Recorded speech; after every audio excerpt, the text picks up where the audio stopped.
হিচাপে যাম আৰু যিজন মই ভাবোঁ কি প্ৰত্যেকেই সেই কথাটো বিবেচনা কৰা দৰকাৰ প্ৰতিজন আমাৰ ভোটাৰে যে বিবেক ভোটৰ প্ৰয়োজন।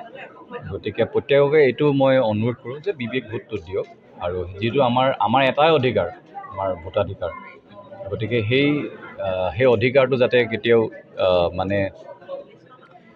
কি কয় মিছ ইউজ হ'ব নালাগে। গতিকে বিবেক ভোটৰে পৰিচালিত হোৱাৰ দৰকাৰ।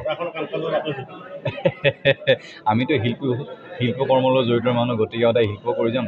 গতিকে চৰকাৰ সদায় ৰাইজৰ কাৰণেই হয় আৰু সদায় এটা বস্তু বিচাৰোঁ, সদায় ৰাইজৰ উন্নতিটো কামনা কৰোঁ। আমি জনসাধাৰণে সদায় সমাজত থাকিব বিচাৰোঁ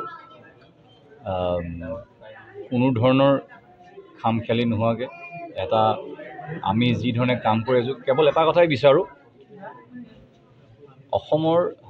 মই এজন অসমীয়া হিচাপে কওঁ,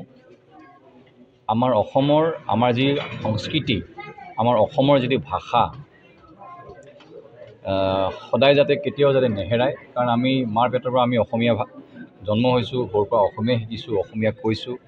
গতিকে আমাৰ যিটো অসমীয়াত্ব, গতিকে সেইটো যাতে সদায় থাকে, অটুট থাকে, সেইটোৱে বিচাৰোঁ। আৰু যাতে সেইটো কেতিয়াও আমাৰ অনিষ্ট হ'ব নালাগে। জয় আই অসম।